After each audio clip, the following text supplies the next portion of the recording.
And I'm Guy. Oh, what was that? We're glitching. Glitch there. Oh, I'm glitching again. Maybe switch it. Let's go here. Nothing works. Go back to it. I want to see if it's still glitching there. I guess it is. Okay, let's go back to this.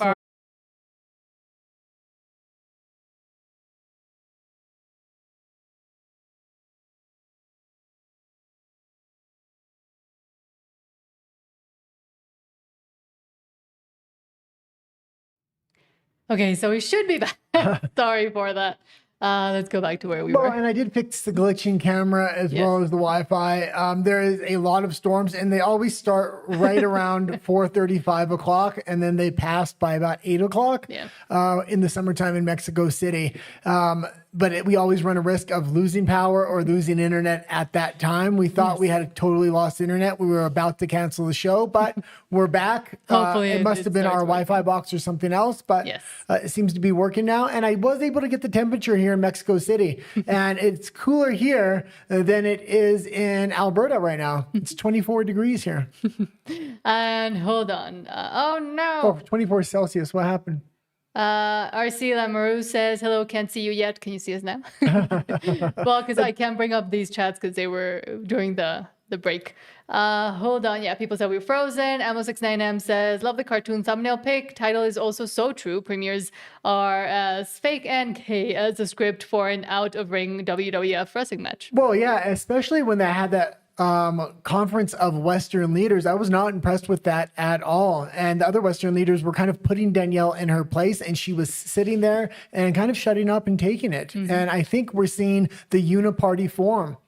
And Glenn Gunn says, I think Mark Carney will see what happens when the rest of his climate idiots before she does anything. She really is playing the long game. Danielle. Yeah, and I think Mark Carney's playing the long game here now, too. A lot of people think he's a climate zealot. He's not Justin Trudeau. Justin Trudeau was actually a climate zealot, along with Stephen Guilbeault. Mark Carney's playing the long game. He's already saying, and we showed plenty of clips this morning, but throughout the entire week of him saying, oh, we're going to stick to the climate policies, but we're also going to start investing in natural resources. He's going to go more and more towards natural resources, and he's going to bring the Liberals along with him. He has to make it a slow transition because he also needs to federalize natural resources while he does it. And I'm sure the Conservative Party's all on board with that as well. Sorry, now I'm going to have to be monitoring this to make sure it doesn't go down again. Glenn Gunn says, you get what I meant, and says bonjour. What, now it's in French? Are we in French? No. Don't know what you mean. I don't know how to speak French. No, me either. So, that's all I can say. Oui, oui. Sure. And I was going to say something else. So yeah, again, if we go out, it's the storms. Sorry. Yeah. Right as I was saying it, it happened. So it's good that I was saying it as it happened. But let's start with, before we go into breaking news, I did want to bring up the fact that Kathy Flatt's interview will be coming out tonight at 6:45 p.m. Again, it is pre-recorded, but it will be premiered tonight at 6:45, right after the show, if we are able to hang on until then. And it says, quote, mothers, well, let's just watch the trailer. It's better. And they took a ruler, a pencil, and eraser, and they created the provinces of Alberta and Saskatchewan. And that's the 1905 Act, the Alberta 1905 Act, and Saskatchewan 1905 Act. And what people need to understand is there were no negotiations. There was no boardroom discussion. There was no back and forth. It was just, this is how it's going to be. Specifically with the independence message, it wasn't getting through. It wasn't being delivered in a way that women could receive it, or women could understand it, or women would even want to listen to it. And so we sat down, we sort of came up with another message that's all the same information, just delivered differently. We like to fix things, right? That's how we're wired. We fix dinner, we fix our hair, we fix our makeup, we try to fix our husbands, right? Like, it's just, we like to fix things, and this can't be fixed. What it is fear of the unknown. Helping people to walk through that cognitive dissonance. Like, it really sucks to have to admit that there are people doing things almost on purpose, and sometimes on purpose, to hurt you. And so to walk my fellow Albertans through, it's literally the stages of grief sometimes, to get from here to here. and then the kind of righteous anger kicks in, and then they're ready to go. How dare we celebrate being in someone's kitchen where there's 8 of us and a 3-month-old baby, and we're just thinking, pass the baby, because we're nurturers. That's what we do. It's like we're supposed to not enjoy that kind of community anymore for whatever reason. I'll never understand, because it's so fulfilling. It's so fulfilling to be able to do that. Why mothers have been so minimized in their position and stature in society, it's just a direct attack. It's a complete direct attack on the family. And one of the things that I have really, really admired and enjoyed about how this movement just sort of has organically come together is its faith, family, freedom. That's our battle cry. Is faith, family, freedom, and we mean it. And you're making the trailers longer and longer these days. Well, because I wanted to be able to be like a big summary of kind of the points of the interview, so people want to watch it, hopefully.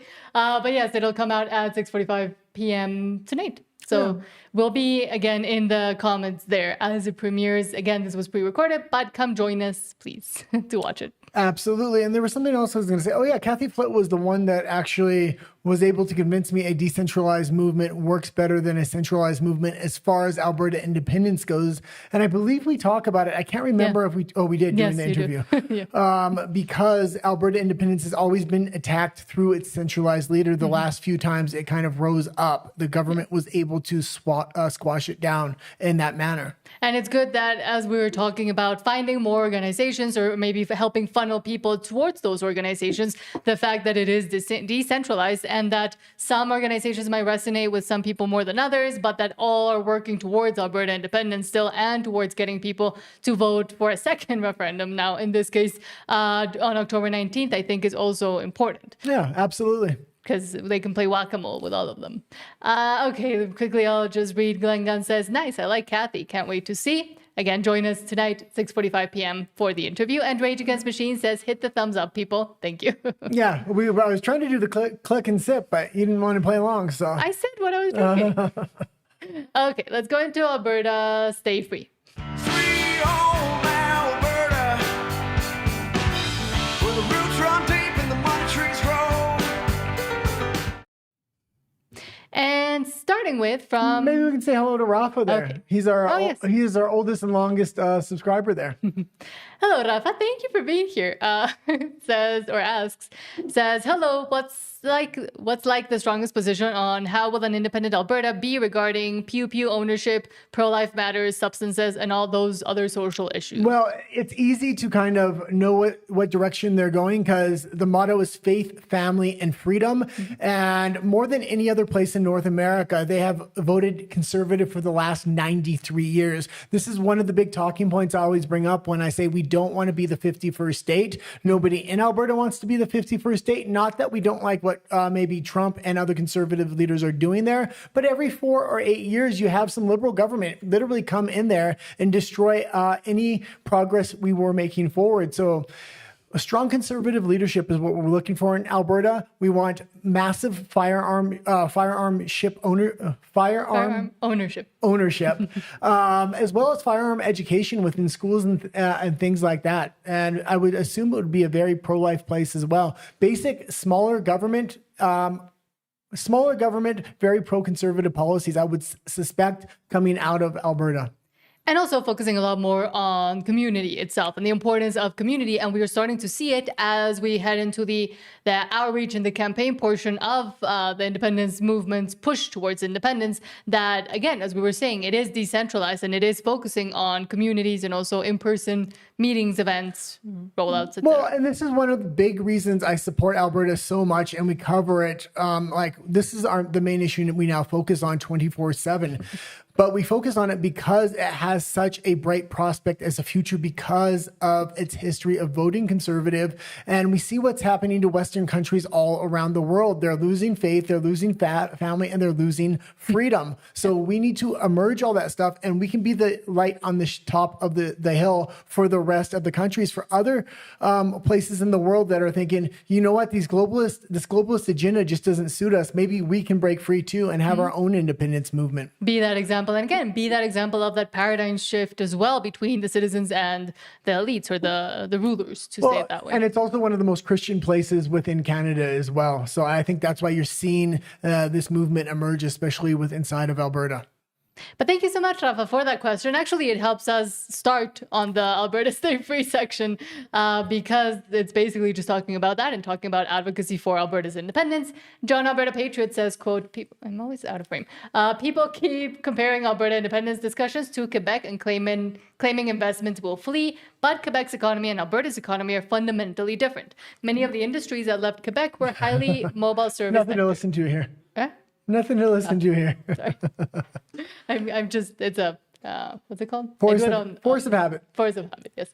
Many of the industries that left Quebec were highly mobile service sector industries, financial firms, head offices, legal services, insurance companies, administrative offices, etc. Those businesses can physically relocate much easier, especially during a period that also included major language law changes and other government policy shifts. Alberta's economy is heavily resource-based. You cannot move the oil sands, the farmland, fertilizer production, forestry, natural gas reserves, petrochemical infrastructure, and mining operations. The resources are here in Alberta. And energy companies especially do not think in 2-year election cycles. They think in 20 to 40-year timelines because major projects can take decades or a decade just to develop and then produce for decades afterward. That's why Alberta independence is better understood as a proposal to restructure Alberta's long-term investment environment towards lower taxes, faster approvals, pro-development regulation, stronger alignment with resource exports, and a government whose economic incentives are directly tied to Alberta's economy. The real debate is not would independence create uncertainty. Of course, there would be short-term uncertainty during a transition. The real question is what long-term trajectory do investors believe in more? Because many investors already see the current Canadian trajectory as rising regulations, slower approvals, escalating costs, pipeline obstruction, and long-term hostility towards hydrocarbons. That is also uncertainty. And meanwhile, the United States, sitting directly beside Alberta, will continue demanding enormous amounts of energy, agriculture, fertilizer, minerals, and industrial resources for decades to come. People buy Alberta resources because the world needs them, not because Ottawa exists. And if we'll read this really quick. Investment will, people say, investment will flee Alberta like Quebec. And then, bro, you can't move the oil sands. Yeah, and a lot of people don't know the argument, especially if you're outside of Canada, but there was an independence referendum in Quebec because Canada is one of the few countries that actually has a legal path towards independence, or at least it did. They're trying to change the rules now all of a sudden that Alberta, an actual conservative province that funds the rest of Canada, wants to leave. Well, we'll have to see what happens. That being said, in Quebec in 1995, when they tried to have that referendum, investment all fled to Ottawa because it was transitory type of businesses, mainly the banking sector, and then other sectors kind of based around the banking sector. And now the banking sector in Canada is based around Ottawa. It's not the same in Alberta. A matter of fact, you would expect if Alberta gets its independence for businesses to flee from the rest of Canada and possibly some from the United States to move into Alberta. Why? Because the federal government has set up a system where eastern provinces get most of the manufacturing because they have better regulations and things like that compared to western provinces. That's how they set up these monopolies. But if Alberta gets its independence, it's going to want to be self-reliant, and it's going to build a lot of these industries from the ground up, and it's going to have advantages because it has a strong mining, sector and a strong oil and energy sector, meaning it gets the natural resources out of the ground and it can manufacture them all the way through until the finished product and then be able to ship it out.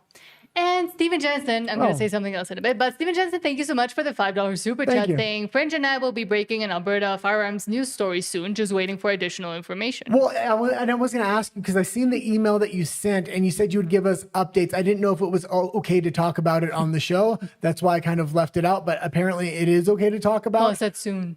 Okay, maybe I'll leave it. I don't know if we're supposed to be talking He's about it. waiting for additional information. Okay. So we'll But wait as well. But like you kind of said, there is a rumor something is happening with firearm licenses within Alberta. And this is another reason why we need independence. Shenanigans. Yeah. But I was going to say, we've also shown already within Canadian mainstream news, investors from the US and oil executives and others talking specifically about right now, we do not want to invest in Canada. We do not want to invest in Alberta because of the regulations and the overly regulated process that it would be to try to even do business there. So, and in no uncertain terms, saying if there was a better way to do it, maybe an independent Alberta, then investment would actually run towards there. Well, and I think the big long-term strategy here is because we've seen Danielle Smith as well as Mark Carney lengthen out the amount of time it's going to take to get a second referendum here. We're talking 1.5 to 2 years. And I think the big game plan is to lock all the Western provinces in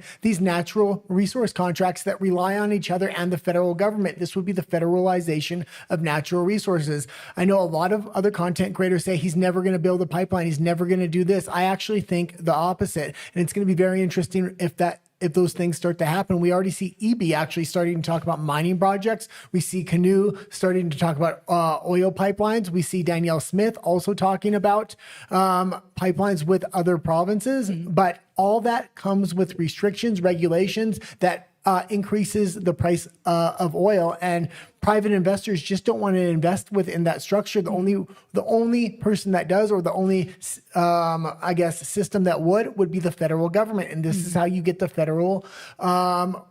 federalization of natural resources, where the federal government can actually take advantage of those resources and keep it now this time for sure, for real, all for itself. Yeah, but we're not all for itself. But no, but using the same probably equalization and redistribution formula that it already uses. However, now they have even further control over it. But John Alberta Patriot says, I talked to a man in Sylvian Lake who said she's ready for Alberta independence now. Maybe he. Not someday, not maybe later, now. But this clip shows the bigger issue. Support is not enough. If Alberta is going to win, this has to become a real grassroots movement. People need to talk about it, wear the merch, put up the lawn signs, donate a few dollars, volunteer where they can, and stop being afraid to say what they believe. Absolutely. And we gave a few ideas about lawn signs. We'll give them again in a bit. Hey, what's your opinion? Did you walk by me before? I did, yeah. Can I ask you a few questions? For sure, yeah. Awesome. So you support independence? Oh, yeah. Yeah. What do you think about Danielle Smith's referendum to have a referendum kind of thing? I think it's good. I think we should separate, for sure. Yeah. Yeah. But have you heard how the question is going to be phrased in the fall? No, I haven't. I haven't really watched too much of it or read too much. Okay. Yeah. So we're not getting a yes or no question. Are we going to separate? And it's not going to be binding. Yeah. What we're getting is kind of a really kind of word salad question where it's like, do you want to stay in Canada? I suppose you could say yes or no to that. And then the other one is, or do you want to have a referendum to begin the process of having a referendum on independence? So you could say that this is a referendum to have a referendum. Yeah, It's really that's dumb. confusing.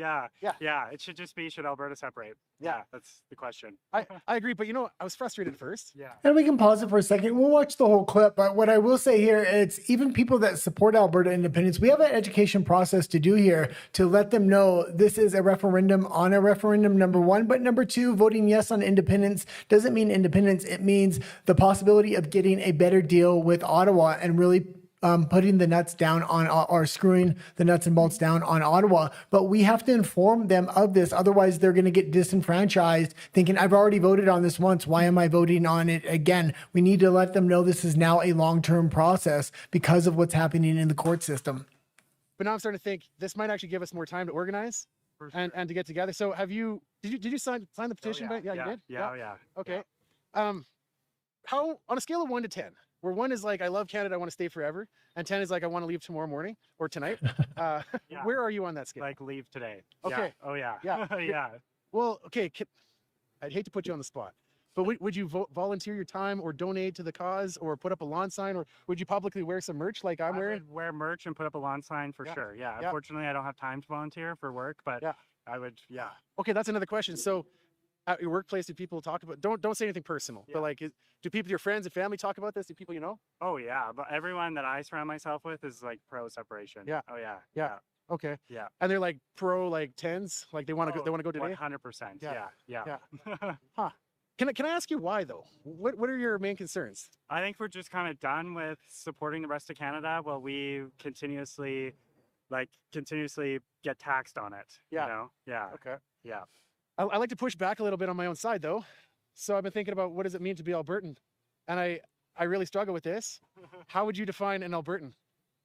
That's a hard one. That's a hard one. And I'm not gonna lie, I struggle with it. Yeah.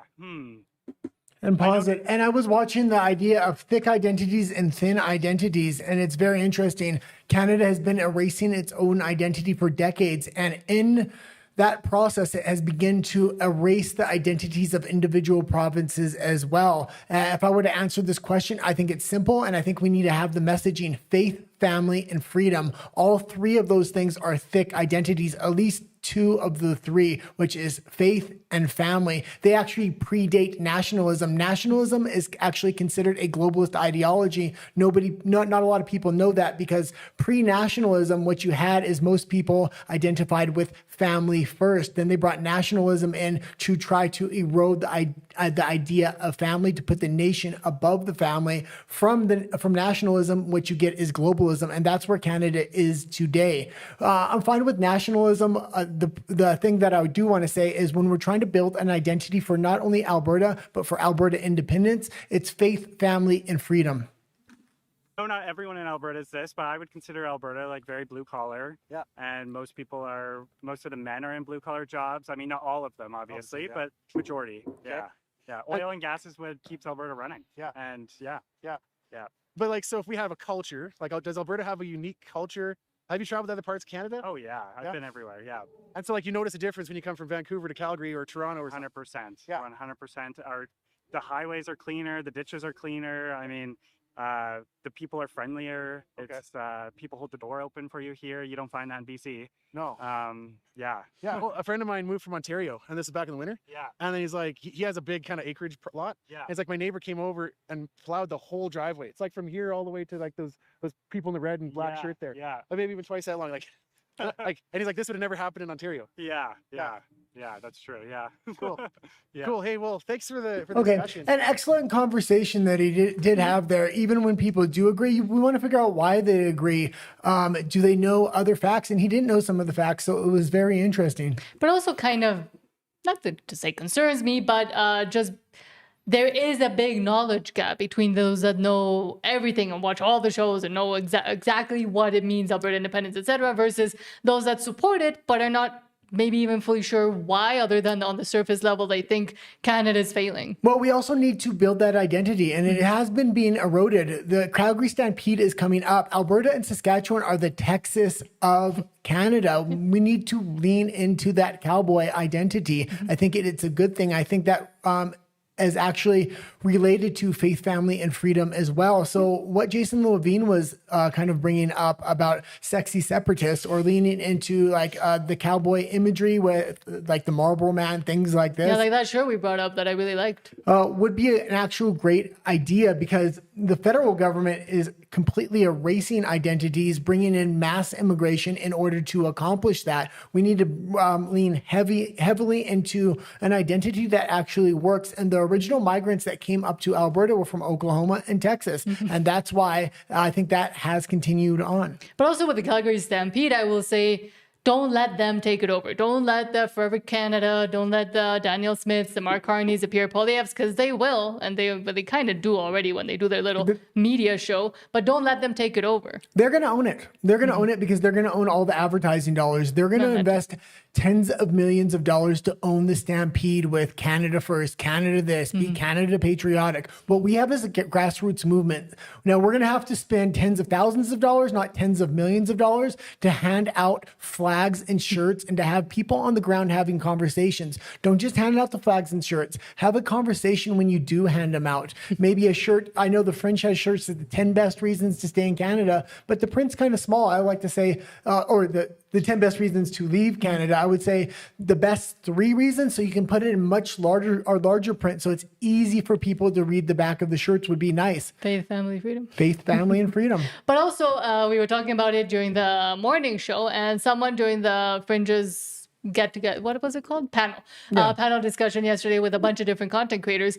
People in the chat also had some great ideas, and within the panel too. And this idea that came up about lawn signs, but that look and mimic the Forever Canada ones that they were handing out with the red and the white and the similar fonts, about being able to put on them forever taxed or forever. So like all the bad reasons to stay within Canada, but using their marketing so people, when they look at it, they think it's one thing, and then it makes them actually think. But also it might make people less, not pull back as much from, for example, displaying it in their houses. Yeah. Maybe. Following the Critical Compass. This was a fantastic, I guess it would be interview / panel, but we'll watch a lot of this because I was impressed, and it kind of shows the direction Keith Wilson wants to take the independence movement. And I think it's time to have this next layer kind of added on top of the grassroots movement that's already very strongly built. Critical Compass says, speaking at the Path to Alberta Nationhood event hosted by Fergus Hodgson on May 25th, Keith Wilson and Eva Chipiuk advise how we can get out of our echo chambers and use the next 5 months until this referendum as effectively as possible. I noted before that even if we have, let's say, very strong economic arguments, very strong arguments for self-determination, that we're up a well-funded and professional political class, and even you might say the establishment conservatives in Canada. And we have basically an army of volunteers, many of them here, who do this as a labor of love or a passion project. And I just wonder, how do we want to continue that way, being an army of volunteers and keeping it somewhat pure grassroots, or somewhat more professionalizing this operation? Well, if we want to win, we've got to transition. We won't win just by doing it with the, as much as it's admirable, and I've been involved in a number of grassroots initiatives over my career. We're not going to win it by being the little engine that could. We're going to have to match the level of sophistication of the campaigns that the government and the Yeah, and I definitely agree with this. We need that next layer, but we don't want to forget about the first layer. We actually need both. And this is what you've seen happen with Donald Trump in the United States. That grassroots layer was always there. That organic layer that kind of built itself and grew on its own was there to support that larger layer. So the larger layer looked and was very, very authentic. But I will also say that larger layer did let that grassroots underneath layer continue to do its own thing, to put it that way. The unions, that the Forever Canada, the Vote to Stay group that Jason Kenney and the Solbergs and Mr. Tays and Jen Gerson have recently announced last week. If we don't transition from an undirected, unstrategic campaign, there's a certain result, and it's failure. So I think we absolutely have to transition. We can't fool ourselves. It's not, enthusiasm's terrific, essential, helpful, but we don't need to convince ourselves we're right. We need to convince those who are very busy with their lives. We need to convince those who don't engage with politics. We need to convince those who get their information from legacy media. So we need to take advantage of the opportunity to create third-party advertiser groups. And one of the things that I'll be announcing later this week is the creation of a new group that is going to be called Alberta's Next Step. So breaking news, a new group will be forming to develop sophisticated campaigns that will take advantage of traditional media as well as social media, that will have a strong. And I also believe we need to put the government on its back foot. It's great if we have a campaign, but if we're just playing in the sandbox, us versus them, they have hundreds of millions of dollars. What we need to effectively do is harness everybody's anger across Canada, in British Columbia, in Quebec, and all these other places, and just have them raise their voice. This is going to put the federal government on their back foot. And when they try to build talking points about how great Canada is and how brilliant the future is looking, and this is why Alberta needs to stay there, the news is going to be absolutely flooded with people that are furious in every province, or a lot of provinces, specifically Saskatchewan, British Columbia, and Quebec. Strategy that will have tools that the volunteers can use to be effective, that will have information and tactics and strategies to help us be successful. And Well, I the guess question is we basically- can leave it there. I do recommend kind of watching the entire thing, but And it's called The Path to Alberta Nationhood, hosted by Fergus Hodgson. And I believe the Critical Compass has, if not all of it, at least this whole segment that they were there to film. Yeah, so thank you to absolutely. them. And lastly, hold on. Jeff, is it? Yeah. Jeff Rath says, quote, I love that Jason Kenney claims that Canadians born in Canada the day after a vote for independence will lose their passports, while a third generation African, Pakistani, or Indian that has never been to Canada can get a Canadian passport if they had a grandparent who obtained Canadian citizenship at some point in their life. this is a freaking, just leave it at the top. This was a freaking amazing talking point by Jeff Rath. When polled in Quebec, Alberta, and other provinces, mass immigration is the number one issue. And if they're threatening to take away people's passports that are born in Canada because they're in Alberta at the point of independence, but they want to give all these other people citizenship right off the bat, I mean, this is a talking point that can harness anger. And I was also seeing that now there's even a further expedited way to get a passport. If I read that they announced that they're expediting ways to get a passport from outside of Canada, you can just do it online, essentially. Oh, and if the price of freedom is giving up your Canadian citizenship, I'm more than okay with that. And it says, as a former immigration minister, Kenny knew he was lying. He doesn't care. That said, does anyone think he's back on the bottle? Maybe. He's very red there. Maybe he's red with righteous forever Canadian anger. Well, and Jeff Rath has been bringing up, he's had some powerful tweets the last few days. I'll say that. And I give him a hard time sometimes because he does cause a lot of infighting within Alberta independence. But once in a while, he is a shining star. But now let's go into your comments and then we'll head into Alberta politics. Rage Against Machine says all the liberal degeneracy must go. Because what good has it done for anybody? None. Just for themselves and a few of themselves. Well, and they don't even have a foothold with their liberal degeneracy. And that's why their big players they tapped on the shoulder is now Danielle Smith and Pierre Poilievre. They're trying to turn the Conservatives against their own conservative values of what they've been saying for the past 5 years of why Canada is broken. How are you going to come into Alberta and say how Canada is all of a sudden fixed when you've been saying the opposite for the past 5 years? Continue to say that. We seen on our morning show Pierre Poilievre getting caught in a conundrum there. He didn't know how to address the question when he was asked about the failures of Canada because he's trying to stump for Canadian unity at the same time he's trying to get Mark Carney's job. Glenn Gunn says, I have a huge question that will never be addressed. Was there petition groups in northeastern Calgary? Oh, I'm not too sure about that. I'm assuming so just because I was watching Mitch Sylvester on a panel with a lot of heavy hitters earlier, and he was talking about all the districts and all the regions they had people in, and it seemed like it was every single region within Alberta. But, maybe you know something that I don't, or maybe Mitch Sylvester just left that part out. But it seems like because they were asking him about taking over the UCP in a long-term strategy, and also how he used canvassers for the independence movement. Rage Against Machine says, thank you, Steve. You're very generous. Keep up the great work, brother. Yes, and exactly. And again, let us know what to do with that information as well when available. Yeah, and I don't know. I obviously you didn't imply anything. You just said something's going on with firearm license ownership. If I had to guess, Danielle Smith is going to try to secure firearm ownership because she does not want to go into an October referendum being a federalist, trying to take firearm licenses away, I would assume, but maybe I'm wrong. And especially knowing Steve Jensen, he could be onto something here. And if it's the opposite, this is going to be a massive talking point for Alberta independence. Well, Norman says Danielle Smith running out of time.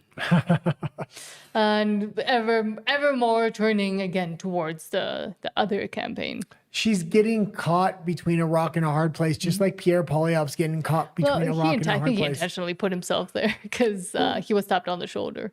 Well, I'm guessing.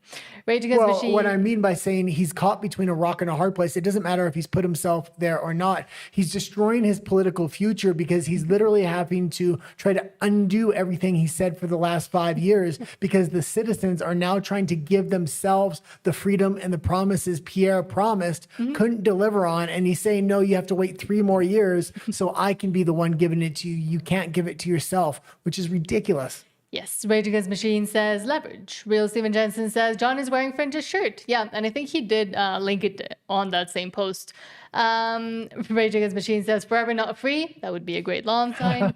That would be a great lawn sign. Teresa Freedom says, hi everyone. Hi, thank you for being here. And Sean asks, but Guy, what about your American citizenship? I don't have American citizenship. I grew up there. I had a permanent residency status, and then it elapsed at a certain point because I moved back to Canada. Now I live in Mexico. So I lived half of my life in Canada, half in the United States. And now I fled both countries. Now probably the next bit in Mexico. And the thing is, I lived in the United States a long time, and I actually do like what Donald Trump is doing, and I like most of the stuff that's happening there now, but I've lived under other regimes, and we've seen what happened under Biden. Every 4 or 8 years, you're taking a risk in the U.S. And thank you so much, RC Lamoureux, I'm guessing, for the $5 super chat saying or asking, is the entire independent question set up to break Is the entire independent question a setup to break up Canada so the powers that be make one North American state because chaos and bring solution? I don't believe so. And I believe if Alberta gets its independence, Donald Trump is actually going to use Alberta as an example of not how to take it over, but how to support it, because ideologically, it's very aligned with the conservatives within the United States. So I think it wants its natural resources, and they already sell them at a discount to the United States. But if he supports the infrastructure and the people within Alberta independence have already said we want tariff-free trade with the United States. What Mark Carney, they want the opposite of what Mark Carney wants. And if Trump can set the example by helping build a strong conservative nation on its northern border, that sets an example for Greenland, for Panama, for other places he's trying to go in around the world. Not that we want to conquer you, but we want to support you and be a good ally to you. Because what the narrative is from the globalists is, oh, Trump wants to conquer everybody. But I don't think that is the case. He wants to make strong allies, but he wants to break the back of globalist countries like Canada, because Mark Carney is the head of, or the tip of the spear of, the globalist leadership right now. So I think it would be good on Trump, and I think Trump knows it, to help the infrastructure within Alberta. Also, because who knows what happens in 4, 8, or 10 years if a Gavin Newsom or somebody else gets in there. Very well, Alberta may be the place American conservatives one day flee. True. And RC Lamoureux says the Caucasian family is under attack. You'll notice they're promoting the Muslim, Hindu, Sikh families and their holidays. Well, that's in every. They used to do that a lot in Vancouver. That's in every single Western country around the world. Even the conservative leaders that claim to be conservative, like Danielle Smith, who was doing a lot of good things, would play a Halloween dress up at any time there was a festival. And we showed the Sikh festival that was just a few weeks ago. And you don't have to dress up in a Halloween costume to earn people's respect and get their votes. It's absolutely ridiculous, and it should be a little bit shameful. And you shouldn't have to feel forced to pander. Yeah. But that's the circumstance and the situation that Canada has ended up in at this point. RC Lamoureux also says, if Jesus isn't the God of Canada, we don't exist anymore. Yeah, and I will say this, Quebec as well as Alberta are two of the, I'd say, Christian strongholds within Canada. And I think that's why you see this independence kind of emerging there, because this globalist agenda almost looks satanic, and people are starting to realize the mask is coming off and we're not like what we're seeing under that mask. No. RC Lamoureux also says, stop equalization payments. Quebec is keeping their oil and gas in the ground. Why should Alberta pay for their social programs and Quebec's government investments when they won't develop their own industries? Absolutely. And when people are honest in Quebec, they know what they're doing, and they're trying to set themselves up maybe for their own independence. We've interviewed a few people from Quebec because we want them to raise their voice now as well. It does help us, even though they do hurt us by taking all those remittance payments. That being said, the people we have interviewed just blatantly admit, like, they're not developing a lot of their natural resource sector because they want the remittance payments, because they got the political power to do so. But again, at this moment, it can be helpful for them to start also the national conversation and unsilo Alberta independence from Quebec independence from Saskatchewan independence, and actually make it more of a national thing. Well, and also outside of Montreal, most of Quebec is actually conservative by nature because they have a strong identity. So it's going to be very interesting if Quebec does eventually get its independence. I don't know if it has such a strong movement like Alberta does right now. But if it does get its independence, I highly suspect you're going to see that conservativeness really start to kind of show itself, because they're going to have to pull themselves up by their bootstraps and really dictate their own future. Well, that's kind of what Nico Lagan told us when we interviewed him. RC Lamoureux says if government runs infrastructure, we lose to a bigger bureaucracy who gains control. Whenever a crown corporation runs a business, waste is guaranteed. Whenever the government. And this is exactly why I talk about federalization. I know it's a long time before the federalization is actually going to be enacted. We're just seeing the first stages now, and it's probably 1.5 to a 2.5 year process. And a lot of people will tune out and say that's never going to happen. They're not going to invest in pipeline. They're not going to invest in this. What I see on the ground with the mechanisms that are being built and the shifting nature of the leftist ideology is they are going to move into natural resources, and they're going to federalize them. This is going to take sovereignty away from provinces, and it's going to give massive economic control to the federal government. So no province would ever dare think about independence in the future. Mm-hmm. And Sean, about your American citizenship, says, "Go get it, guy. I will sponsor you." Thank you. But again, he's stuck here now. That's how I'll say it. Yeah, American citizenship also comes with a lot of different strings for taxes and other things. And having dual passports is very, very hard as well. Mm-hmm. Austin Westwood said or asks, sorry if I missed it, but did you see Derek's video or the Unacceptable Fringes video about Danielle apparently walking away from an Alberta firearms license? That would be the last straw for her leadership, I believe. And we had a viewer actually bring that up. They sent us an email. We're kind of waiting for more information to kind of come out about it. We have some people on the ground that supposedly have firsthand sources. So once we get more information, we will be talking about that more. But if that is the case, this is one of the big pillars of conservatism is firearm ownership. And we had one of our viewers actually from Mexico kind of bring that up. Mm-hmm. What is the policies of Alberta when it comes to firearm ownership? And as far as the people are concerned, it's a way of life. It's built into the culture. Is this another part of a backroom deal Danielle Smith was making with Mark Carney? And is that why we don't have a binding question? And now she's planning to take firearms from Albertans. And maybe they want to take the firearms from Albertans before the second referendum question comes around and the tensions really get amped up in Alberta. Mm-hmm. Because there has been, I'm guessing maybe they're scared about the talks, not that I'm incentivizing them, but of 1776. Exactly. Well, and they could also directly target people within the independence movement, go after their firearms and start having arrests and things like that to try to de-inflate the movement from a different angle. Mm-hmm.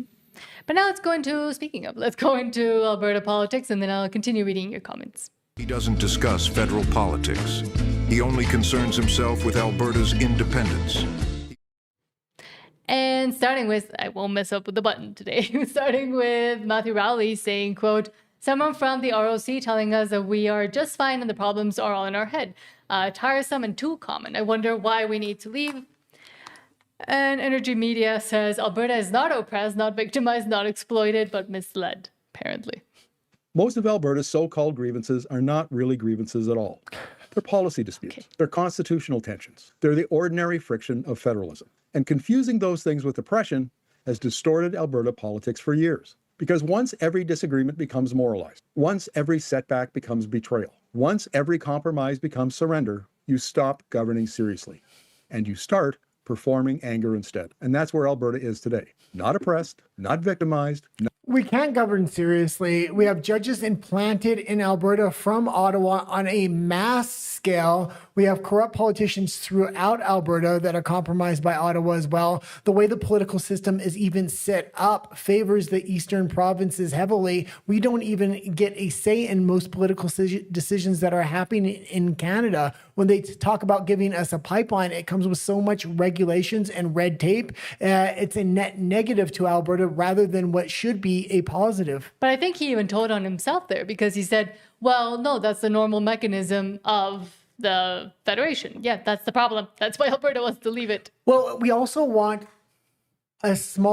we want community governorship, and we want community politics. We want smaller government, not bigger government. Mm-hmm. And when Alberta does get its independence, I hope most of the power actually lies at the city and community level, not at the larger Albertan federal level.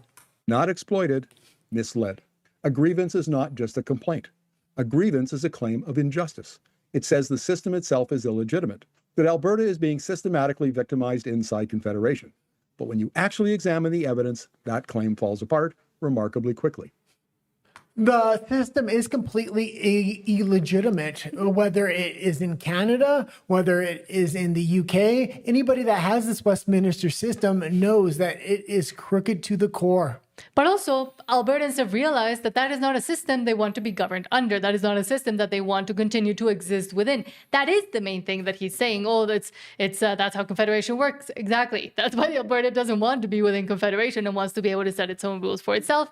And again, Canada might just be too big of a country to properly, I don't think the system works at all in any of the other countries, but to properly even try to manage that system itself. Can you bring the post back up or no? I closed it. Oh, okay. Because I was Sorry. going to say, it's kind of funny we're having this conversation about the Westminster system is broken, because the gentleman that made the post is actually in favor of bringing the Westminster system once Alberta gets its independence, Rowley. which is absolutely ridiculous. I will say Matthew Rowley does make good posts, and overall, he is a benefit to the movement, but I do not want that Westminster system. Well, because he's almost there, but Almost. by admitting all the issues that are there, but then saying, yeah, but let's keep it though. But it does work. Like, it would be still a good idea, but look at how bad it is. Yeah. Kind of like what Pierre and Danielle are doing anyways.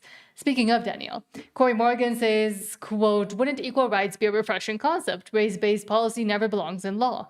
National Post says, quote, Jamie Sarkonik, Daniel Smith gets it. Aboriginal rights have gone too far. And I don't think she does get it. And we brought the article up yesterday, but I wanted to see kind of Corey Morgan's reaction here. And if Aboriginal rights have gone too far, we need to start saying there are no specialty groups or classes within any society, because this creates problems. This is how you get hate speech laws, compelled speech laws, special sentencing for in-groups and out-groups, whether it's LGBTQ, First Nations, or anything else. Women. Now, we can take First Nations rights away, or we can bring the general population's rights up to them, or we can meet halfway. But everybody has to be equal under the eyes of the law, because this is causing problems not just in Alberta, not just in Canada, but globally right now, with international laws being brought in by the UN based on the back of specialty groups and classes. But again, because of those specialty groups and classes, again, in Canada, it is through the mechanism of First Nations, Indigenous, whatever.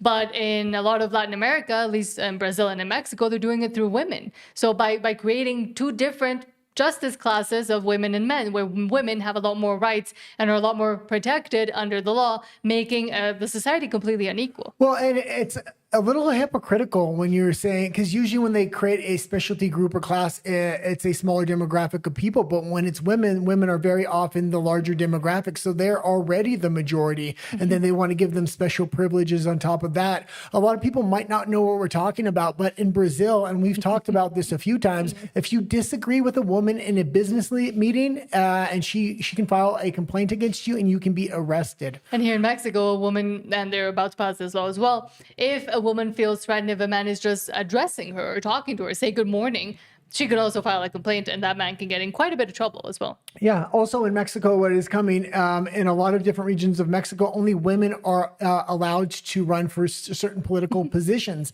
And what they're calling it is the politician's wife law, meaning everybody that's married to a politician is just running for that seat. And it's really just increasing the political power of politicians that are already in power. Yeah, the wife law is one of the most ridiculous ways of trying to manage in the injustice that they see by it's just giving further power to those that are already in power, but saying that, oh, we have all these boxes we have to take and there's not enough women in politics, so we're going to force them to run, even though they're actually just running for their husbands, who will be in the mechanism behind closed doors. Okay, CTV Edmonton says, quote, separation not something we need as a country or province, as an analyst. No, the direction Canada is going is something that I don't need as a citizen anymore. And Albertans are starting to recognize this. Now, the mainstream media will feed you one narrative, but the truth of the matter is, well, they're trying to focus on Alberta independence because they're trying not to focus on the direction Canada is going. Anybody can see it. Even a blind man can see Canada is about to fall off an economic cliff. But it's also not about what Canada needs as a country. That's not of concern to Alberta right now. The concern of Albertans is to leave and to become independent away from that country. And as a province, yes, it is something that is needed. And the secondary concern is what Alberta needs as a province. And we don't need our sovereignty taken and our natural resources federalized. We don't need a lot of things that Canada needs and wants to use us for. So voting for independence on this first referendum on October 19th sends a message to the government and says, no more to Ottawa. You're going to have to start treating us as equals, not subservient serfs, because that's not what we are. And if they don't deliver on that promise, we're going to have a secondary binding referendum that says, you failed to deliver. Now we're deciding to leave. But again, and I don't like that much the analogy of the divorce, but at this point, it is irreconcilable differences because what Canada wants versus what Alberta wants is no longer compatible. I don't know if it ever has been. Well, can you bring that article back up? I closed it. Again, you closed it. It says it's causing irreparable harm to Alberta and Canada's reputation. That's ridiculous. That's just like the analogy you gave, saying, "Oh, you don't want to leave a husband that's beating you because then you'll be a woman of divorce and you'll have a bad reputation." Yeah. It's absolutely ridiculous. But now we'll go into your comments and then into Alberta personalities. Yes. Sean says, Washington State made 3 Muslim holidays as official state holidays, and I believe provinces in Canada have also done this. Yep. No Jewish holidays are state holidays, by the way, for my benefit in the Pacific Northwest. And they're forgetting and trying to erase those that were at least acknowledged by the government that are Christian, for example. But yes, exactly. In the more we go along and the more time goes on and we see what kinds of decisions are made, the more obvious it becomes, in my opinion. Glenn Gunn says... I want to respond to that one. And there's a way they take over a lot of these different holidays. Let's just take Canada Day or something like that, for instance. Usually Veterans Day, Canada Day, it has one single day. What they do with LGBTQ, it's Pride Day. Now it's Pride Month, and then it becomes Pride Season. That's where we're at in Canada. It's a multi-month process of Pride Season. Also, they do this with Black History Month or Aboriginal History Month, things like this. They make it an entire month. So what happens when Canada Day comes around, it's already encapsulated by another season, whether it's LGBTQ season or whatever it is, and it becomes a celebration not of Canada, but whatever specialty group owns that month. Mm-hmm. And they're canceling Canada Day all across the country. Well, I mean, I don't remember the last time, but there was one in Vancouver, like an actual real Canada Day parade in Vancouver. Mm-hmm. Not for a long time before we left. Glenn Gunn says, old dudes like me know what Carney only has the East hoodwinked. Yes. Yeah. Rage Against Machine says, if we all just stopped working and playing all together for a period of time, things would change drastically. They would have to listen to us. Yeah, I've already been considering this. There's going to have to be drastic action taken after October 19th, especially when we win that referendum in dramatic fashion. We're going to start needing to think of, if they're not going to give us a binding question, or we have to jump through hoops and they're still not going to give us a binding question for another year or 2 years or whatever else excuse they want to use about the court systems here, we're going to have to think about national strikes and things like this, shutting down the oil to these other provinces that rely on it but want to pretend like we're the bad guys for taking it out of the ground, which is absolutely ridiculous. Sending a message. We're not at that stage yet, but I have been paying attention to other places in the world like Ireland. And they did conduct a national strike, which did put pressure on the government and did get concessions. Glenn Gunn says, why doesn't Danielle stop paying gas taxes? Saskatchewan did. Yeah, there needs because she's working with them. I mean, that's all I can say at this point. If this firearms rumor is actually true, she's obviously making backroom deals at this point. Teresa Freedom says, OIC has just approved the referendum question and stated that the results are not to be binding, so she does not have to follow the results if we win it. Yeah, exactly. And that's a big problem. And we talked about this all on the morning show, and she's going to use the same excuse after October 19th saying, well, I can't call the question because the court's going to block it. That's exactly what she said this time. She had the power to call it. Yes, the court's going to block it, but we're going to have to do something after October 19th.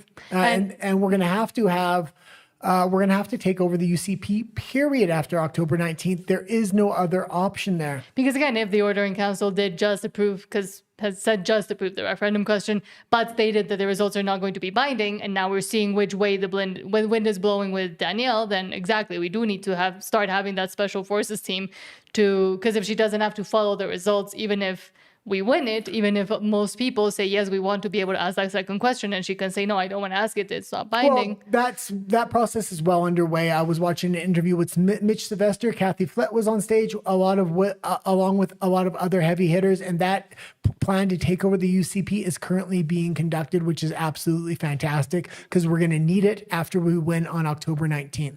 And Rage Against Machine says, here's a couple. Thank you Thank you. Rage Against Machine, thank you so much for the $5 super chat. Says, here's a couple shekels. Thank you for your show. Appreciate it. Republic, LFG. Absolutely. And we're going to continue to do this until October 19th, after October 19th, until we get our independence.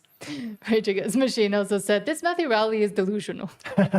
In certain terms, yes, I do agree with that. I will say this. I absolutely am against his constitutional proposals. It's the worst idea I've ever heard, especially if we're going to fight this hard to independence. I'm glad so many people agree with me. That being said, he is very well spoken when it comes to other things, and when he's not bringing up his constitutions and when he's making statements against the federal government and why we need independence, he's actually a very good asset to Alberta independence, especially when we are going into Calgary and Edmonton. I think he's going to be one of the secret weapons. And again, Matthew Rowley was not the guy that was speaking. Matthew Rowley is the one that quote tweeted that interview or whatever it was. That guy is delusional. It's crazy. Glenn Gunn says, get me in a room with that fool. Yes. Rage Against Machine says, Carney works for Brookfield, period, and for himself. Yeah. And for the powers that be, financially, outside of, they want to control the world. Glengan says, I'm 100% Scottish, 6th generation Albertan. Look what happened there. True.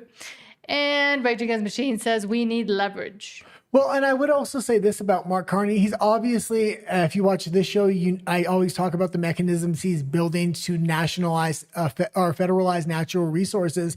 The big question is he really trying to destroy Canada so he can federalize those natural resources because he's cooperating with the U.S. government and he wants to hand a lot of that over to them? But I would say, all the cards say something else. He looks to be aligning with the EU, and that's how he wants to. That's how they want to finance the restructured idea of globalism, which they are currently working on. And next comment kind of goes with what you're just saying. R.C. Lamrose says the Carney character isn't promoting Canada. He's promoting globalization. The book Values, written by the Clinton Foundation ghostwriters, shows their goal on how to bring economic disaster to the West. Absolutely. And we saw it with the UK. I completely agree with that. And I think a lot of people are starting to realize that now. He's not a global ideologue. He's building mechanisms to federalize Canada and take away sovereignty from provinces. Smitty25CA says the U.S. system is a lot better. The U.S. system is a lot better. The problem with the U.S. system, the mechanisms of corruption have already been seen the first time through as it played out with the U.S. So if we adopt that exact same system, it's going to be much easier to corrupt because the weaknesses and the mechanisms of attack are already kind of known. This is why I favor Bruce Party's constitutional proposal. That being said, it can be risky because nobody's ever tried that, and it offers a maximum amount of freedom, which does come with some negativity, some would say. So I would say a good compromise might be the American style Constitution prior to 1776. And now, thank you so much to Stephen Jensen for the $2 super chat saying, French has reported on my story. Okay to discuss. Oh, okay. Fantastic. And that was what was kind of brought up by not only the real Stephen Jensen, but by the other gentleman. Possibly they're trying to take firearm licenses away. We'll see what happens. That's very concerning. Wouldn't be surprised. And that shows her hand and what side she is really on, and not just on kind of. She's completely against democracy if that's what she's trying to do. But also shows how actually scared they are. Yeah. Because they know what Albertans can and can't. Because they know what happens when you take democracy away and you try to feign a vote, and then we win that fake vote anyway, and then we're going to win the next fake vote they're going to try to play. What comes after that once democracy's dead? Oh, they want to take firearm licenses away. I wonder why. The Couture says no nation has ever given a conquered group any rights above their own people. Just saying, until very recently, I will caveat. Yeah. Well, maybe the First Nations, I guess. I don't know. I wouldn't tread into that. RC Lamrose says, why does Carney have so many different pictures taken with... I'll read... Oh, we're not going on Tori and Billy. With who? The thing is, I don't know if I can say her name on YouTube. Just say it. The Epstein collaborator. Oh, okay. You shouldn't have said it. RC Lamrose says, June Buckman. Yeah, he was in the files 69 times. It's a funny number for him to be in there that many times as well. And it was backed up by a lot of photos and a lot of other evidence. And the fact that he runs in these global circles does not look good. Yeah, not that we don't want to talk about it, but we don't want the stream taken down because we know that right now they're putting a lot more focus on Alberta independence and being able to censor us. Wild Rose Republic of Alberta says, just remember that you can file your taxes late up to 3 years. The measly penalty is also tax deductible. Not financial advice, I would just say. Hold on. Louisiana Rebel Phil says, what a ripoff, not binding. Come on. Yeah, absolutely. A lot of people are complaining about it, but it's the best we got. And if we can win that vote and we can win it by a substantial margin, and the question does favor us now, it rallies all of Alberta behind us, but a lot of Canada as well. And it's going to put Poilievre and I believe Danielle Smith in her place, because the first principles Alberta is fighting for here are the same first principles these politicians, these conservative politicians, claimed that they wanted. But now that the people are trying to get them for themselves, they're saying, no, you can't have them. You have to go through the politicians.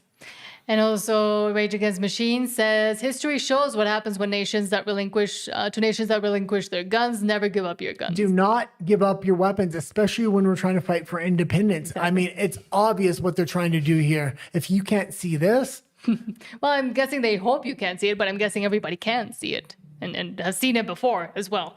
Okay, let's get into Alberta Personalities, and then we'll continue reading your messages. But they need to understand that Albertans are done. We're leaving, and there's no more conversation to be had. I know that's upsetting to people.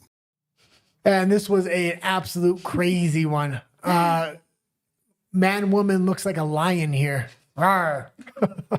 I think we've seen this guy before. This is 100% real, by the way. I thought it was AI or something at first. No, this guy, I mean, he was the one that put the... what's up? The mountain called that people want to rock climb all the time? I don't know, but let's play the clip here. Ollie London says, drag queen Patagonia demands outdoor brand Patagonia drops lawsuit against him after they sued him for causing irreparable harm. If Patagonia wants to celebrate Pride Month this year by taking a queer climate activist to federal court, then I'm there to fight for myself. And this is why you want independence, people, period. What more do I need to say? Hi, everyone. It's Patagonia. Today, I'm breaking my silence about the lawsuit that the multi-billion-dollar corporation Patagonia has filed against me, a drag queen and climate activist, for trademark infringement.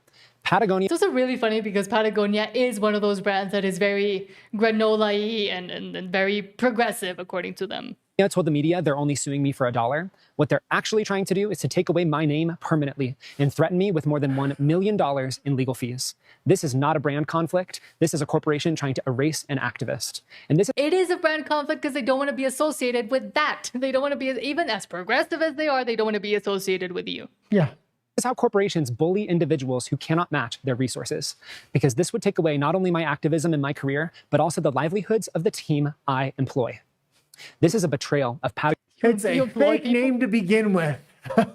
We can leave it there. I didn't realize the clip was that long, but absolutely ridiculous. This is why Alberta needs independence. So that doesn't happen over and over again. And once Alberta does get its independence, you better believe the liberal economy is going to collapse in the rest of Canada, and even liberals are going to try to be fleeing to Alberta. We need a hard immigration policy. But I think you weren't even trying to put this point up and exemplify this point, but I will bring it up because this is the first thing it made me think of.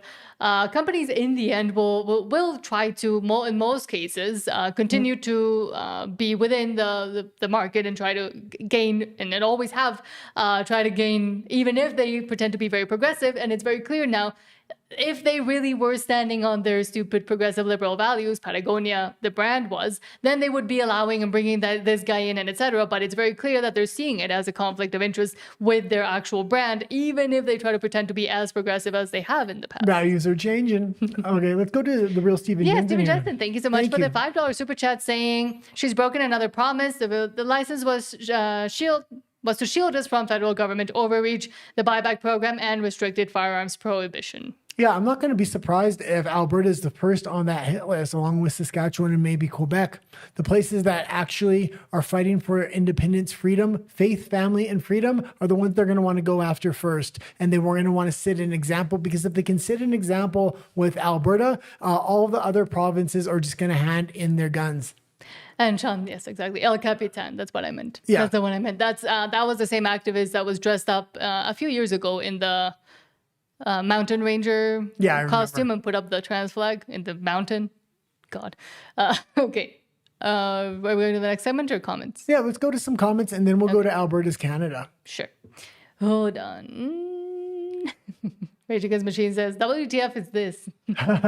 That's what I said when I seen it. Is it? Yeah. Glengon says, get that off of here. This is not what we want in Alberta. That's what that is. Rage Against Machine says, nobody cares about these freaks. Sean says, this transferee dude has taken photos and met with Oregon's U.S. Senator. He is quite tall and fairly stupid. Yes, he is. And again, I was looking into him quite a bit when I was doing more videos related to the culture war. And yeah, this is a special case. Right, and you're having Transgender Story Hour at a lot of your libraries within Alberta even. So you need to realize we need independence for a lot of sub-reasons, a lot of cultural reasons, not just economic reasons here.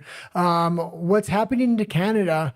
Canada is just 5 years ahead of Alberta. A lot of these policies are ingrained. I know Danielle Smith likes to say woke is dead in Alberta, but we're constantly covering stories where it's still infested within the education system and a lot of these other systems.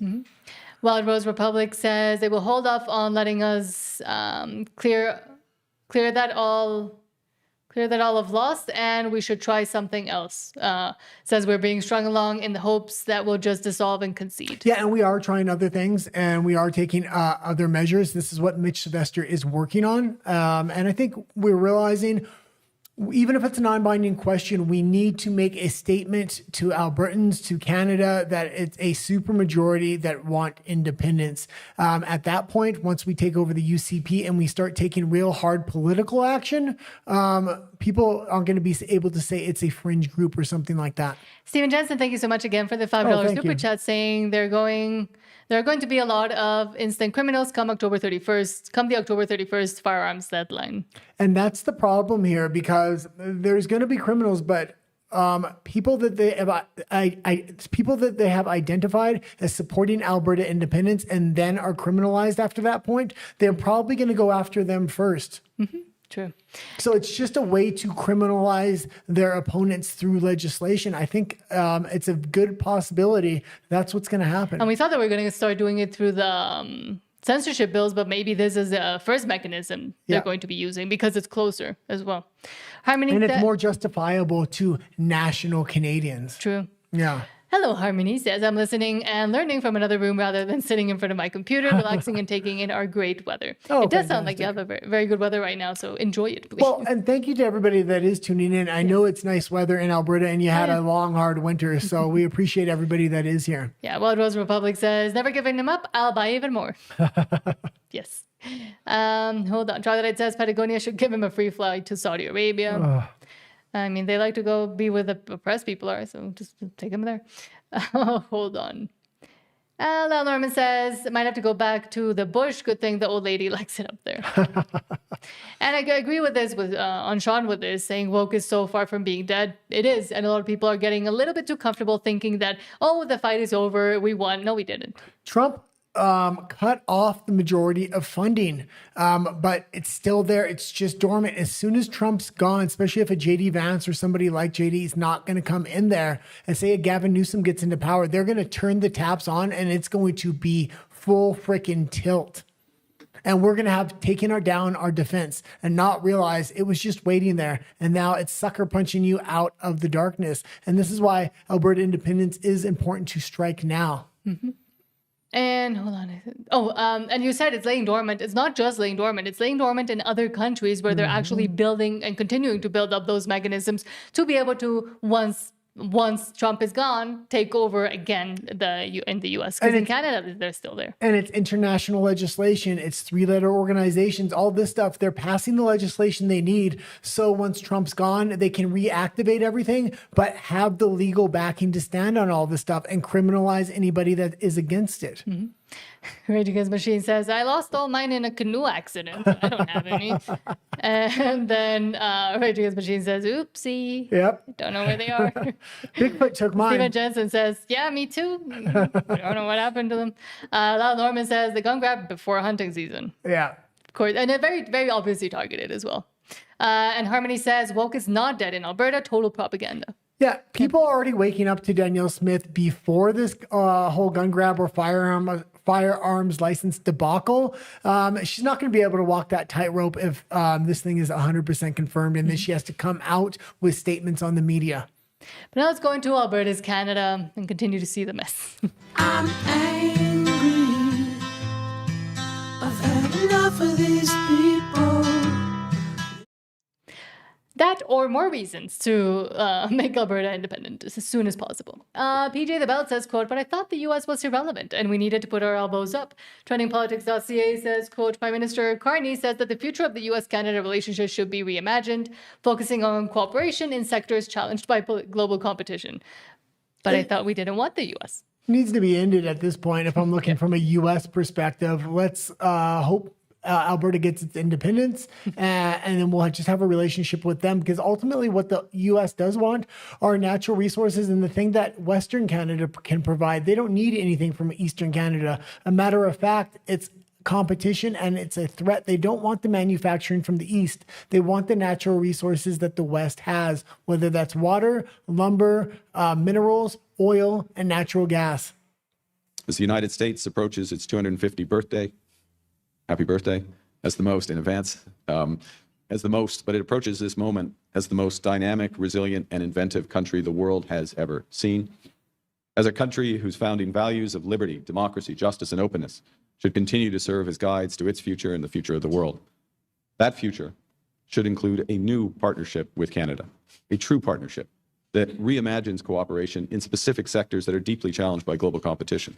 A partnership with a different Canada, a stronger Canada, a more confident Canada, a country that is applying the lessons from past crises, a country unleashing its enormous potential, a country aggressively translating our belief in openness into dozens of new partnerships, a country that's predictable, reliable, and principled in a world that's anything but. Where's your elbows, Mark? We'll go to the super chat real quick and then we'll talk about them. Elbows, God. Hold on. Where were we? RC Lamru, thank you so much for the $2 super chat, saying our own government employees working against us. And I mean, again, that might also be part of the reason why they're doing it now. Yeah, absolutely. To be able to get that. And what I'm saying is Mark Carney's federalizing natural resources. The big question is, all of his investments and his family live in the United States. Is he ultimately federalizing natural resources for the benefits of the globalist and uniting with the EU? Because every week we see stories about Carney getting closer to the EU, bringing Canada closer to the EU. Or is he really playing 4D chess here, federalizing natural resources for the benefit of the United States? He's obviously not doing it for the benefit of Canadians. No. And also, thank you so much to Steven Jensen for the $2 super chat, saying, first time I've been a shit disturber, kind of fun. But also, thank you for letting us know as well.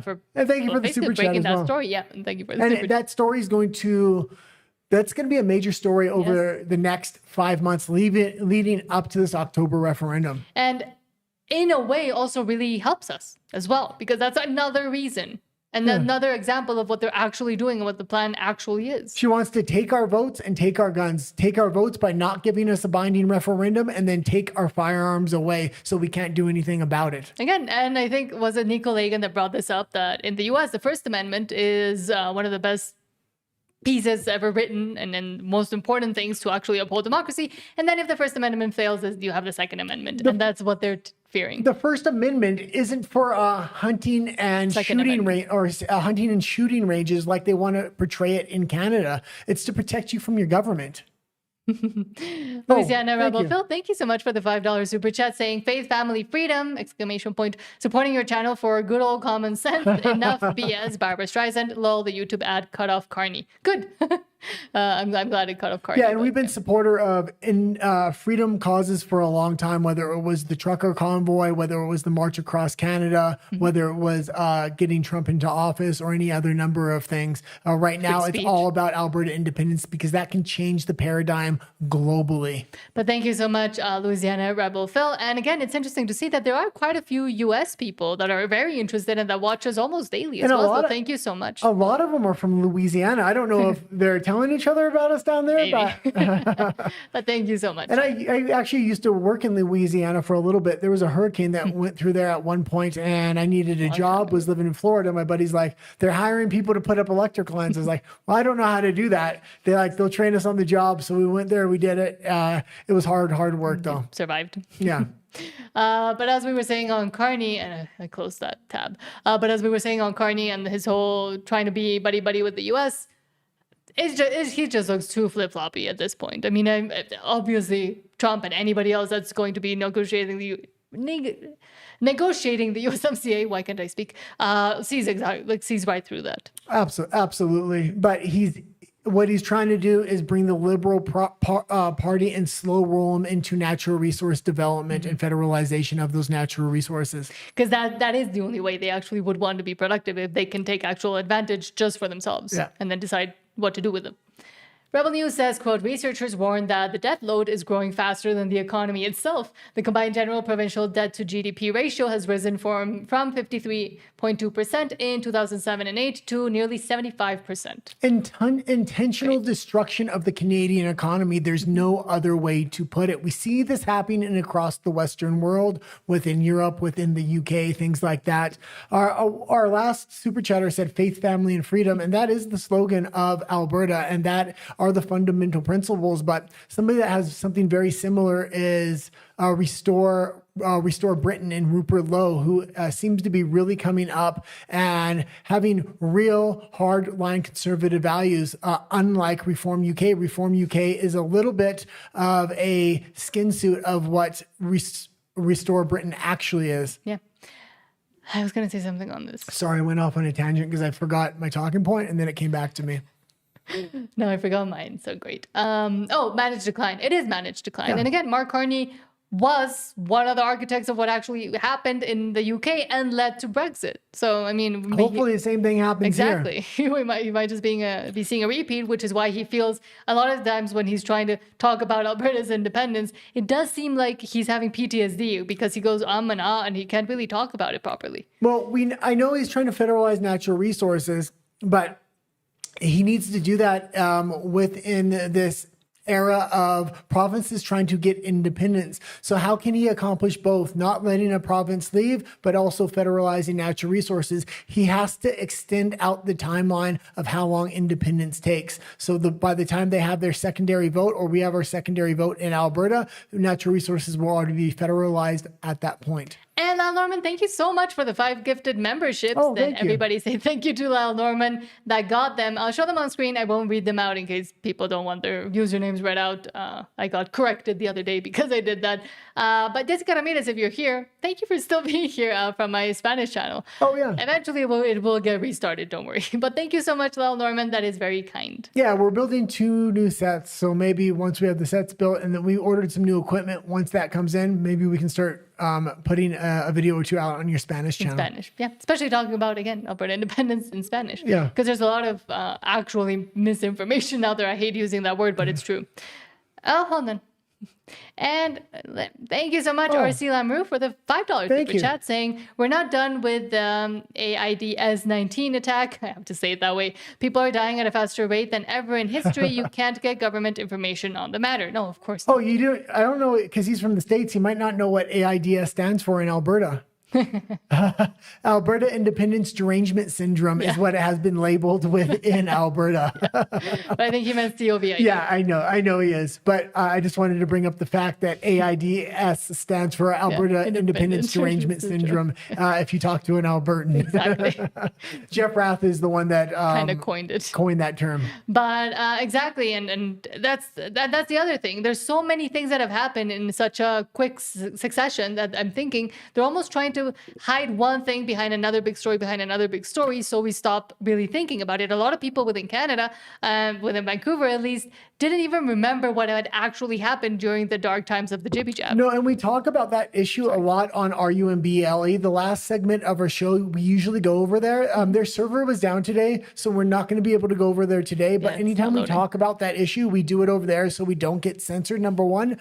But when researching this, yeah, you're right. The numbers are way up, and only certain countries really took good statistical analysis. And in those countries, the cat's kind of out of the bag, and other countries are starting to notice too. One of those countries is Japan. Yeah. So people are really starting to realize what's actually going on here. But they are also trying to stuff that information down and not let it come out into the public. Yes. Again, they're scared. And that's why they still censor on places like YouTube with that particular issue.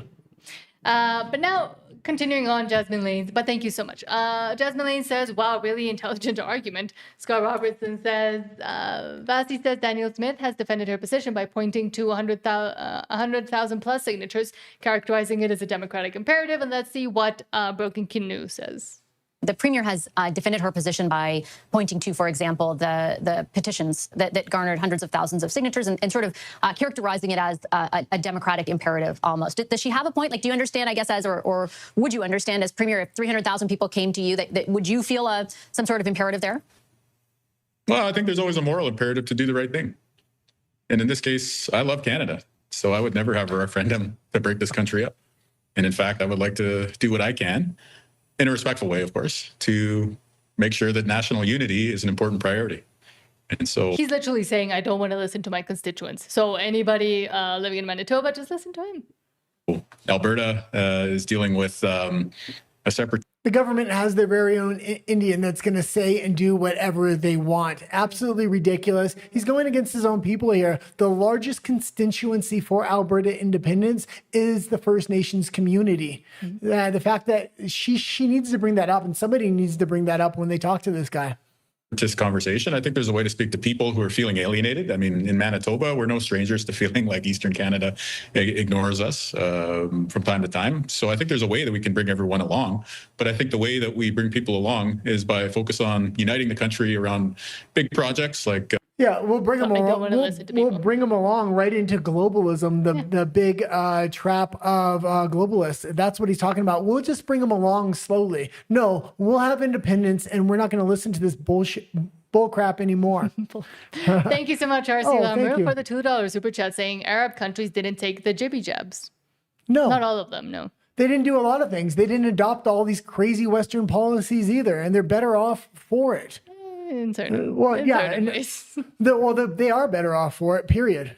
These Western countries are going down, where a lot of these Arab countries like Dubai are just seeing a resurgence of people that are immigrating there that normally wouldn't immigrate there. True. Okay. And lastly, hold on. Oh, do you want to keep watching the canoe? No, that's fine. And lastly, from Billboard Chris saying, quote, this guy just wasted an almost full juice box on me. Trans activists and violence. Who could predict such a thing? And again, we used to volunteer with Billboard Chris when he was kind of rising up a few years ago, right before the jibby jab era. Oh, no, right after the jibby jab, the big jibby jab era bit.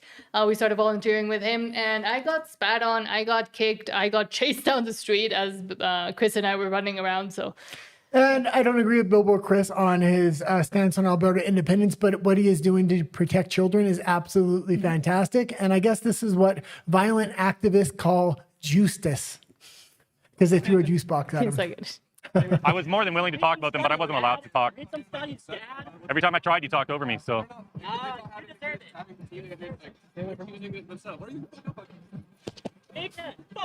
Oh, imagine that. It ended in violence. Who could have guessed it? I was more... Okay, and you have to expect reactions like that, especially in Alberta when we start going out to talk about independence. So make sure you go out in at least a two-man group and you have a camera on you. Mm-hmm.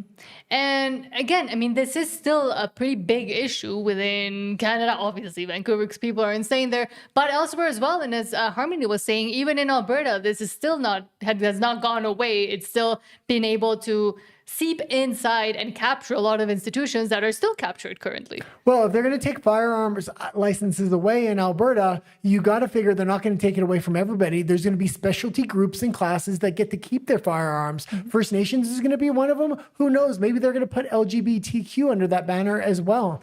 They like to have caveats in these laws, and this is why you can't have specialty groups and classes in society. Everybody has to be equal under the eyes of the law. Yes. England Gun says Ottawa can go frack themselves. They have their say in Ottawa. Dare you come here? Dare you to come here? Well, they're trying, so we're going to see what happens. The people are already standing up. We need to continue to stand up. Rage Against Machine says more pandering to First Nations, and also says what a load of BS this Carney a-hole is useless. Yeah. Again, not that useless if you're talking about the managed decline that he's trying to bring Canada into, that he already brought the UK into. Yeah. And the rest of Europe, probably. Rage Against Machine says, with a rebel yell, I say more, more, more. I don't know how to rebel yell. Hold on. Lyle Norman says... Oh, Rage Against Machine says, cheers, nice gift. And Lyle Norman says, is your wish you were in on it. It's your wish you were in on it, on the subscriptions. Hold on. Rage Against Machine says, as they sell us out and replace us, get bent. Yeah. And now's the time we have critical mass. The longer this thing goes on, the less sovereignty we have, the more federalization, the more immigrants that are going to be brought, and the more of that critical mass may start to leave Alberta. That's why we need to shorten the timeline, not lengthen it out. Everything Danielle Smith is doing, everything Mark Carney is doing is lengthening this timeline out. We need to shorten it. If we take over the UCP and we have a leadership review after October 19th, that's going to be able to shorten that timeline. Mitch Sylvester is all over this right now. Stephen Jensen says, of course, Kenobi is a socialist dictator. Yeah. He is. And Rage Against Machine says he should wear a splash suit. Yeah, and what are those? Chainmail. Because they've tried to stab him before. What were those called? Why can't I talk? Knights. Like the Knights. Hold on. James Hunt said, I can't read that one. Sorry. Let's go into Alberta and the world if we can. Hold on. Charlotte, it says First Nations aren't exempted from the gun grab. Another olive branch to get First Nations outside with independence. One on the side of independence. That is true. Yeah. Actually. Well, we'll see if they're exempt, because I don't see them not being exempt. They're going to say they're exempt on their own land. So as long as they keep their firearms on their land, they're going to be okay, which is ridiculous. But now let's go into Alberta and the world.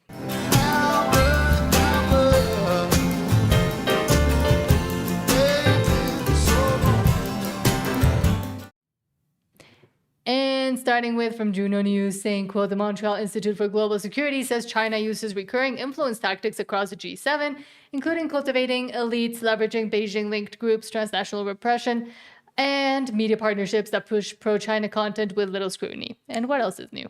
Yeah, and they have security agreements already in place with China and Canada that were recently signed that are completely confidential, and we'll never know what's in there. And Carney keeps moving away from the U.S. and into China's arms, as well as the EU. He keeps getting on his elbows and bending over. It seems like the EU, as well as Canada, are changing a lot of their policies on free speech and basic first principles which were Western first principles, and starting to align them with China, almost trying to put them as the center of the spoke. So we identified several recurring tactics in areas of foreign influence. First, elite co-optation. The cultivation of political, economic, and academic elites over time is something that is clearly seen in all G7 countries. These efforts often operate through access, prestige, ego, partnerships, business tie, and long-term relationship buildings. So in the report, you will find examples from the UK, for example, with the case of Christine Lee, who had close ties to senior politicians in the UK. In France, and Australia blew the lid off of this. A lot of people were talking about this about a year and a half ago, and there's a lot of interviews done. They captured all of academia from the U.S. to Australia, but Australia was really the one that blew the lid off of that topic. People seem to have forgotten that. It's still going on, though. In Canada, it's a huge issue as well, with the capture of academia specifically. France, the case of, for example, former Prime Minister Jean-Pierre Raffarin or Laurent Fabius are well known in France. In Italy, we're seeing a lot more local politicians being targeted, especially through ego and promises of development. Second, we also go into friendship associations. We identified a wider range of Beijing-linked associations that are important channels of foreign influence. There are business groups, diaspora groups, student groups at universities, cultural and professional associations, and academic networks.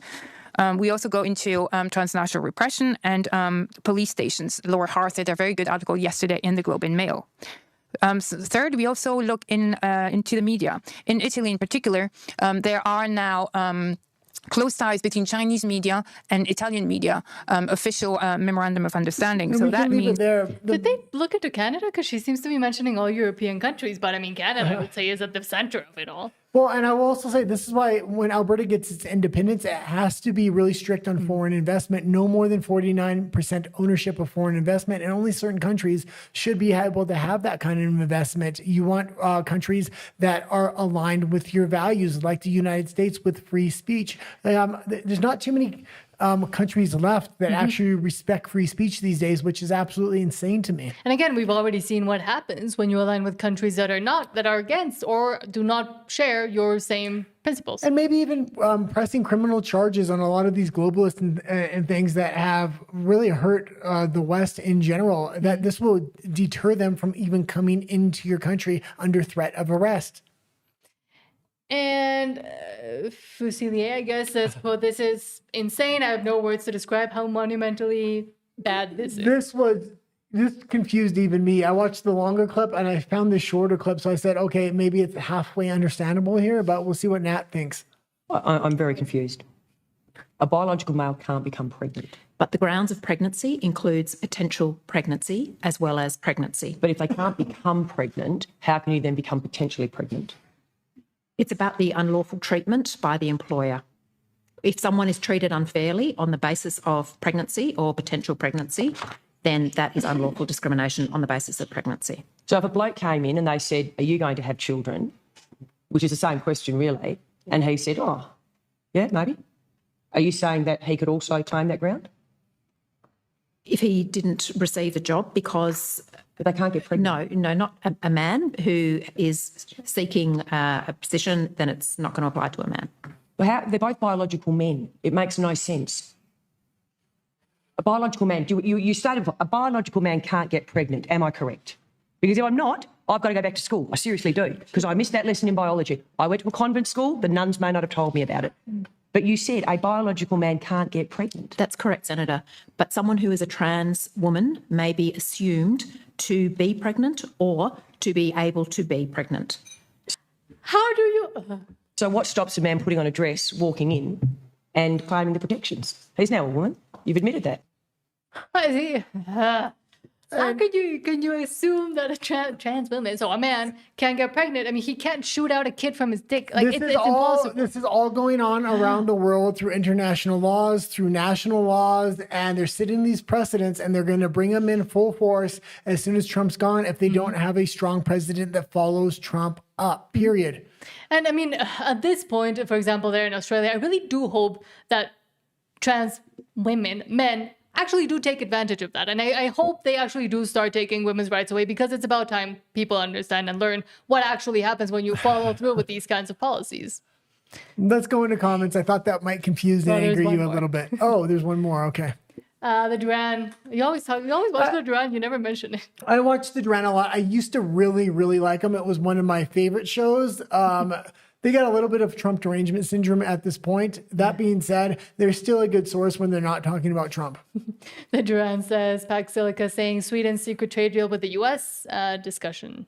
Now, this is where it gets interesting, because you see, there was a dual strategy on behalf of Sweden when it came to this NATO meeting. The Swedish foreign minister, Maria Malmer Stenergard, publicly aligned with the European allies at the NATO meeting in Helsingborg. And when I mean aligned, she kind of distanced herself from the current American administration on regards to Greenland and Iran and such things. However, and this is where it gets interesting, she bound Sweden to a US-led framework outside of the NATO and European consensus. And by this, I mean that Sweden joined the Pax Silica about 2 months ago, which Sweden is the first EU member state to do. So we don't really know how this is even going to play out.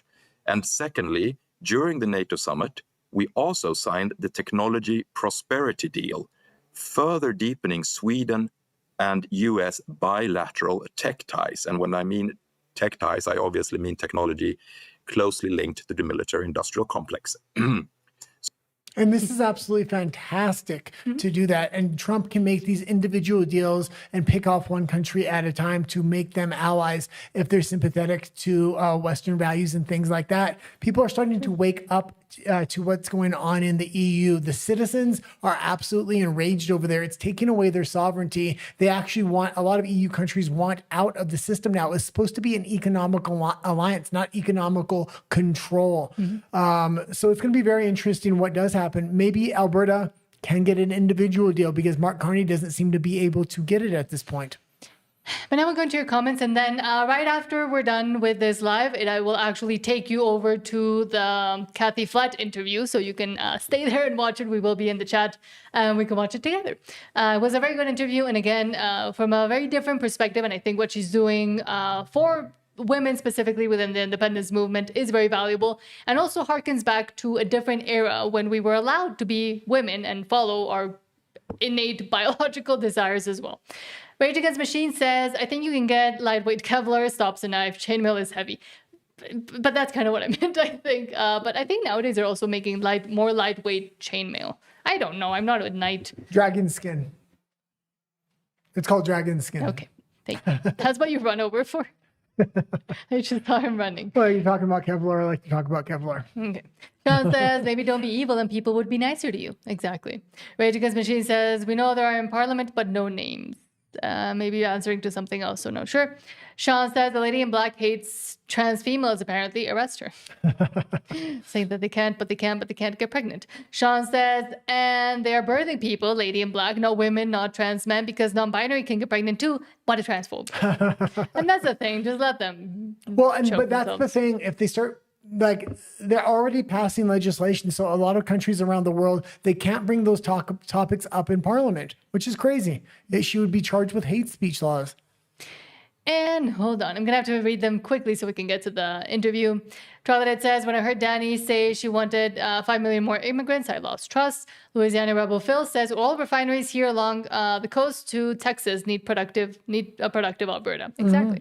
And the U.S. would be very benefited by that as well. Absolutely. Charlotte, hold on. Charlotte says, the smug canoe, broken canoe. Charlotte says, canoe saying, I love Canada, i.e. Alberta's money, $5 billion that they receive. R.C. Lamoureux says, Wab Canoe is a false name. This character is 3/4 Hindu and 1/4 Ukrainian. Interesting. if so, interesting. I don't think it's true, but... No. Bella Hewler says, watching from Alberta, Canada. Thank you so much. Thank you for being here. Charlotte says, we're paying MP salaries to foreign agents, essentially, and also says, he said it twice. R.C. Lamoureux says, Nonsense Incorporated. Charlotte says, I'm not a biologist. Ketanji Brown, exactly, during her Supreme Court stuff. Louisiana says, lol, Nat. I can't read that, but I don't think that's what I was meaning. Charlotte, I know what you refer. Charlotte says, Title IX, what happened exactly? Charlotte, hold on. R.C. Lamoureux says, that's called chaos, one thing after another to keep people busy, swallowing craziness. Exactly. And lastly, Harmony says, I feel it is more than chaos. I feel it is insanity and lunacy, nothing but crazy making. They're trying to destroy democracy and people's faith in democracy. That's why we need to separate and rebuild the strength of democracy in a much smaller geographic sphere and have the ability for the citizens to kind of reach out to the politicians and restore the idea of democracy, because they're trying to destroy it because they want to lead the citizenry into communism. And Sean says they think they can control the crazy, but they can't. They think they can use the crazy and control it. And then when it gets out of control, they can't, and they have no idea what to do, but they've already invested themselves so much into it and put so much effort behind it because they thought it was going to be useful. Now they're between a rock and a hard place, or a trans person. And if you're not subscribed, please do so. We are a small channel. We really do recognize every time somebody does subscribe. And we'll be back tomorrow at 12 and again at 5 p.m. And we're going to go right now over to the interview with Kathy Flatt. Yes, so this video, if you stay till the end, it will actually take you over to the Waitscreen for that interview. We will be in the chat, and it was a great talk. Again, I'm very amazed by what she's doing with the small groups, talking to women in women's terms, and so they can understand Alberta independence, because again, it's 50% of the population. So hold on. Sean says, democracy. I want to be in the dictatorship of the proletariat. Okay, now let's head over to that interview. Thank you so much to everybody that joined us, and for everybody that sent a super chat, and to Lyle Norman for the 5 memberships for everybody else. We'll see you in a second at that interview. Yeah.